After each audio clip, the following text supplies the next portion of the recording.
라미스 TV 새벽 기도회입니다. 오늘은 요한계시록 19장 13절 말씀으로 예수는 순교자이다. 충격적인 신천지 교리이란 제목이 되겠습니다. 계시록 19장 13절 또 그가 피 뿌린 옷을 입었는데 그 이름은 하나님의 말씀이라 칭하더라. 사도 요한은 지금 예수님의 재림의 모습을 환상으로 보고 있는 것입니다. 이것은 실제로 예수님이 재림할 때 이런 모습으로 온다는 뜻은 아닙니다. 예수님께서 사도 요한에게 그 재림의 그 영광스러운 모습과 또 심판하는 그 장엄한 모습을 요한에게 상징적으로 보여주는 겁니다. 이것이 요한계시록 1장에 너가 본 것을 기록하라.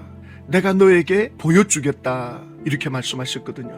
그래서 요한은 이것을 보면서 이게 무엇을 의미하는지 사도 요한은 이걸 알았던 거죠. 왜냐하면 이것이 상징이기 때문에 이미 성경에 이러한 모습이 뭘 의미하는지를 기록되어져 있습니다. 이사야서 63장 3절에 분함으로 말미암아 짓밟았으므로 그들의 선열이 내 옷에 튀어 내 의복을 다 더럽혔음이니라. 구약 시대에 이스라엘을 박해하던 이방 나라들이 모두 하나님의 심판을 받았음을 보여주는 사건들이며 이는 장차 있을 종말의 심판을 미리 보여주는 모형입니다. 구약은 단지 이방 나라를 심판했지만 이제 예수님이 재림해 오실 때는 세상 모든 나라를 심판하신다 라는 것을 미리 보여주시는 거죠. 또 신약 성경에 오면 예수님의 피에 대해서 또 이렇게 설명하죠. 에베소서 1장 7절에 우리는 그리스도 안에서 그의 은혜의 풍성함을 따라 그의 피로 말미암아 속량 곧 죄사함을 받았느니라. 그래서 에베소서 1장 13절에는 그 안에서 예수님의 보혈을 믿는 그 십자가 안에서 너희도 진리의 말씀 곧 너희의 구원의 복음을 듣고 그 안에서 또한 믿어 약속의 성령으로 인치심을 받았으니 예수 그리스도의 그 피 묻은 십자가로 인해서 그걸 믿음으로 성령을 받았다. 요한계시록 12장 11절에는 또 우리 형제들이 어린 양의 피와 자기들이 증언하는 말씀으로서 그를 이겼으니 그들은 죽기까지 자기들의 생명을 아끼지 아니하였도다. 예수의 피로 또 예수 그리스도를 믿는 신앙 고백으로 끝까지 믿음을 지켰다. 그래서 지금 예수님이 재림에 오시는 그 모습을 흰 말을 타고 피 묻은 옷을 입었다. 요한은 이걸 어떻게 이해했느냐? 피 뿌린 옷은 예수님의 십자가의 보혈로 이루신 구원 사역의 완성된 상태를 보여줄 뿐만 아니라 동시에 재림하시는 주께서 죄인들을 심판하실 때 흘리게 될 심판의 피로 이해를 했습니다. 상징은 바로 이런 뜻을 가지고 있는 거죠. 그러니까 이 모습 하나 상징이 주는 장점은 그 한 장의 그림 속에 많은 내용이 들어 있습니다. 그래야 성경을 기록할 수 있어요. 만약에 이걸 다 풀어서 성경을 기록한다? 그러면 성경을 들고 다닐 수가 없어요. 그러니까 이 한 장의 그림 속에 신구약 성경의 내용을 다 담고 있는 거죠. 신구약 성경을 알고 있는 입장에서 이 상징적 이미지를 보면 이게 뭘 의미하는지 충분히 이해가 되는 거죠. 자, 그런데 신천 총회장은 이 계시록 19장 13절을 어떻게 설명을 하느냐는 거죠. 요한계시록 실상 395쪽에 보면 이렇게 설명합니다. 예수님께서 입고 계신 피 뿌린 옷은 말씀을 전하다가 돌아가신 예수님의 순교를 상징하며 신천지 총회장이 지금 상징이라는 표현을 하거든요. 그러면 상징이라는 뜻을 알고 있다는 뜻인데 다른 데 가서는 상징을 전부 비유로 풀고 있거든요. 그런데 여기서는 상징이라 그러는데 상징이라 그러면 예수님이 순교했다는 내용이 성경에 있어야 돼요. 예수님이 피 흘리심이 순교당한다라고 하는 내용을 근거로 말해줘야 된다고요.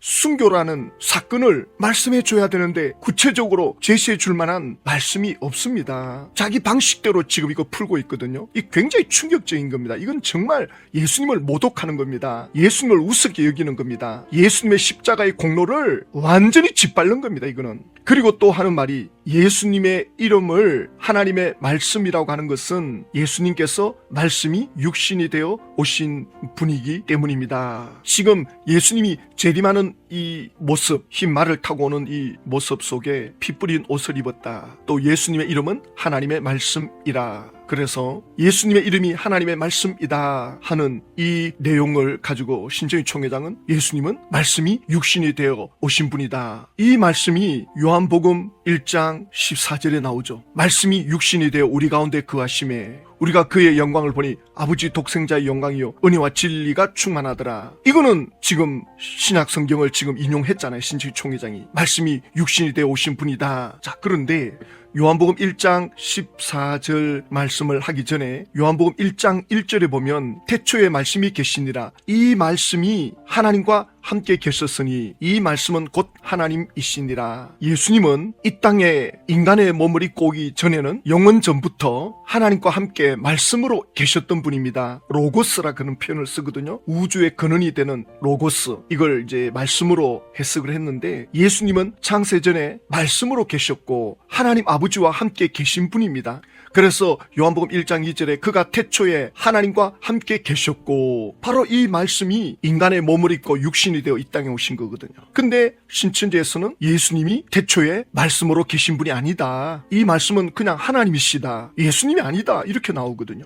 지금 예수님이 재림하는 이 모습 속에서 그 이름은 하나님의 말씀이라. 이 뜻은 예수님은 지금 하나님이시다. 하나님의 왕권을 가지고 심판하러 오신다. 이 내용을 포함하고 있거든요. 근데 신천지는 그냥 말씀이 육신이 되어 오신 분이다. 그래서 신천지 총회장도 계시 말씀을 전한다. 이렇게 하는데, 그런데 중요한 것은 지금 예수님께서 피 뿌린 옷을 입었다는 이걸 가지고 예수님의 순교를 상징한다. 이렇게 억지로 풀고 있습니다. 예수님이 사명을 감당하다가 순교하신 분이 아닙니다.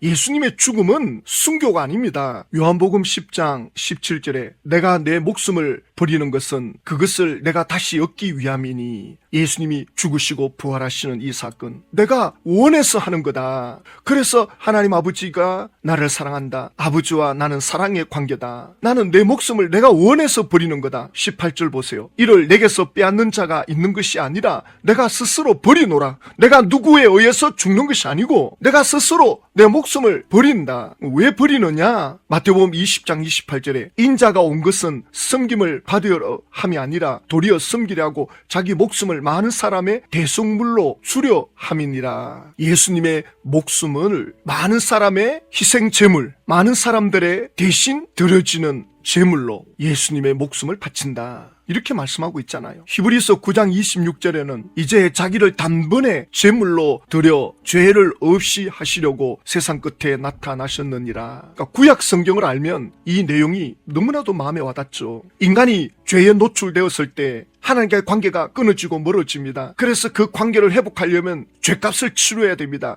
그 죄값을 치르려면 죄값은 사망입니다. 그래서 하나님이 죄값을 치르려면 짐승의 제물로 피를 흘리고 나에게 나오라. 그렇게 구약에서 약속해 주셨죠. 그러니까 그 짐승을 잡아 피를 흘림으로 임시로 죄사함 받습니다. 제한적이죠. 죄 지을 때마다, 죄책감이 생각날 때마다 회개하려고 성전에 가서 짐승의 피를 흘려야 되는 거죠. 오늘날 우리는 예수 이름으로 회개하면 즉각 용서를 받죠. 그러니까 예수님이 십자가에서 단번에 제물이 되심으로 죄를 없게 하셨다. 예수님이 스스로 작정하시고 원해서 하신 건데 신천지가 이걸 순교다. 왜 신천지가 예수님을 순교자로 보시는가? 그 이유는 신천지 교리의 필연성 때문입니다. 신천지가 예수님을 순교자로 몰아가는 이유는 이렇습니다. 예수님의 사역을 미완성으로 규정을 해야 새로운 약속의 목자를 세울 수 있기 때문입니다. 따라서 십자가를 구속의 죽음이 아닌 순교의 죽음으로 해석을 해야만 되는 거죠. 그래서 신천지가 예수님의 죽음을 순교로 보는 것은 성경적 근거가 아니라 신천지 교리 시스템을 정당화하기 위한 전략입니다. 통일교 문선명 교주도 예수님은 십자가에서 실패했다. 대놓고 말하거든요. 그 사람은 완전히 실패했다는 식으로 자칭 자기가 구원자라고 하는 모든 교주들은 예수님의 십자가의 죽음을 구원의 완성으로 보지 않습니다. 사도행전 2장 23절에 보면 그가 하나님께서 정하신 뜻과 미리 아신 대로 내어준 바 되었거늘 너희가 법 없는 자들의 손을 빌려 못 박아 죽였으나, 이스라엘 종교 지도자들에 의해서 예수님이 죽었다는 거예요. 예수님이 저들의 손에 죽지 않았느냐 이렇게 나오거든요. 그런데 예수님의 죽으심이 누구에게 주도권이 있느냐? 이스라엘 종교 지도자들이 죽이고 싶다고 해서 죽였다는 게 아니라 23절에 그가 하나님께서 정하신 뜻과 미리 아신 대로 내준 바 되었거늘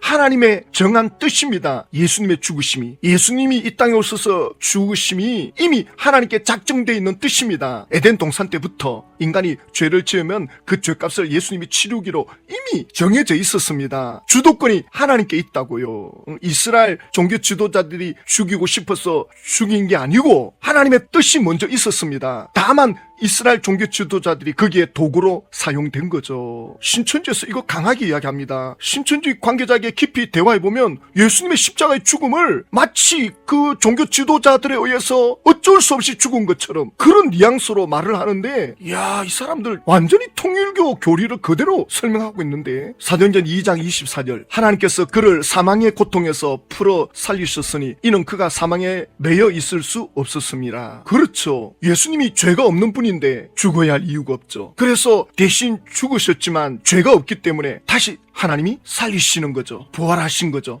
요한복음 1장 29절에 이튿날 요한이 예수께서 자기에게 나오심을 보고 이르되 보라 세상 죄를 지우고 하는 하나님의 어린 양이로다. 어린 양은 희생 제물이거든요. 그러면 예수님은 희생 제물로 오셨다는 것을 성경 아는 사람들은 다 알고 있는 거죠. 예수님은 희생 제물이 되기 위해서 오신 분이구나. 이렇게 예수님은 스스로 인간의 죄를 대신 갚아주기 위해서 희생 제물이 되시는데 이걸 순교자로 몰아가고 있으니 기가 막힐 노릇이죠. 신천지 말대로 예수님이 순교자다, 예수님의 죽음이 순교한 거다, 이렇게 되면 어떻게 되느냐? 예수님은 구원자가 아니라 선지자의 순교가 되는 거예요. 순교라고 하는 것은 사명을 감당하다가 붙잡혀서 죽는 거잖아요. 타인에 의해서. 그러니까 예수님이 사명을 감당하다가 종교 지도자들에 의해서 죽게 되었다. 그래서 예수님을 선지자 수준으로 풉니다. 모든 사이비가 예수님은 그냥 선지자다, 하나님의 뜻을 전하러 왔다가 처형당한, 그래서 순교자다. 두 번째, 하나님의 구원의 역사가 예수님의 십자가 죽음으로 인해서 실패하게 되었다. 이 뜻이 포함이 되는 거예요. 통일교에서는 이렇게 가르치고 신천지에서는 대놓고 이렇게는 안 가르치지만 예수님이 순교했다는 뜻은 바로 이 뜻이거든요. 실패했다는 뜻입니다.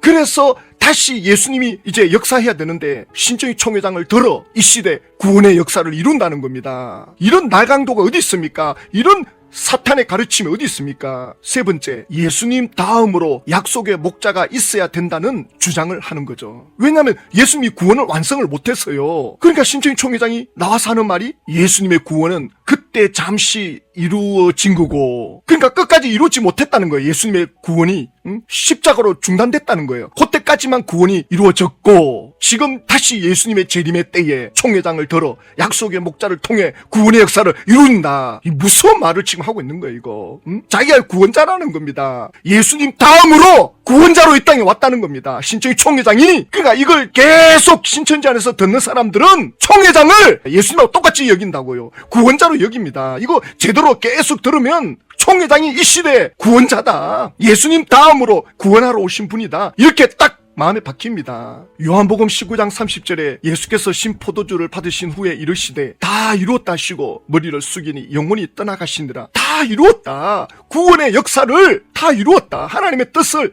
다 이루었다고 했는데, 이야, 이거 해석하는 거 보면 그때까지만 이루었다는 거예요. 그때까지만. 어떻게 이렇게 성경을 자기 마음대로 푸느냐는 거예요. 이거는 교만의 극치입니다. 귀신의 가르침입니다. 갈라디아서 1장 8절에 그러나 우리나 혹은 하늘로부터 온 천사라도 우리가 너희에게 전한 복음 외에 다른 복음을 전하면 저주를 받을지어다. 신천지가 예수님이 순교자라고 하는 이 가르침이, 약속의 목자라고 하는 이 가르침이 바로 다른 복음입니다. 다른 예수를 가르치는 거죠. 저주받습니다. 저주 아래 있습니다. 마태복음 24장 23절에 그때의 사람들이 너희에게 말하되 보라 그리스도가 여기 있다 혹은 저기 있다 해도 믿지 말라. 신천지 12지파에 들어와야 구원받는다. 바로 이것이 예수님이 종말의 때에 일어날 신천지 총회장이 이 거짓 그리스도 노릇을 하고 있는 거죠. 그리고 마태복음 24장 24절에 거짓 그리스도들과 거짓 선지자들이 일어나 큰 표적과 기사를 보여 할 수만 있으면 택하신 자들도 미혹하리라. 하나님의 택한 자녀들을, 예수 그리스도를 믿고 믿고 신뢰하고 예수님을 따라가는 하나님의 자녀들을 속여서 지옥으로 끌고 가려고 하는 그 영혼들을 노락질하고 그 영혼들을 망치게 하는 이 거짓 그리스도 신천지 총회장이 자기가 구원자 노릇하기 위해서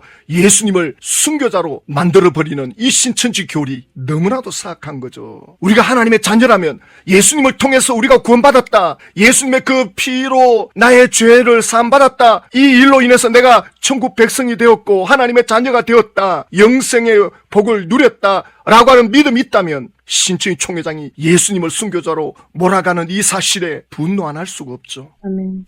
신천지 총회장이 아무것도 이루지 못하고 사망할 겁니다. 그의 교만으로 사단의 도구가 되었다는 게 온천하에 드러나게 될 것입니다. 바라옵기는 신천지 안에 하나님의 택한 자녀들이 이걸 깨닫고 예수님께로 돌아오셔야 됩니다. 예수님이 진정한 우리의 그리스도가 되십니다. 하나님 아버지, 신천지 총회장은 예수님을 순교자로 몰아갑니다. 그저 사명 감당하던 선지자가 순교한 것처럼. 그래서 이 시대 구원자는 신천지 총회장이라고 하는데 이 사탄의 가르침을, 이 귀신의 역사를 막아 주시옵소서. 기도의 사람들이 일어나고 신천지가 무너질 때 하나님의 택한 자녀들이 주께로 돌아오게 해 주십시오. 예수님의 이름으로 기도드립니다. 아멘.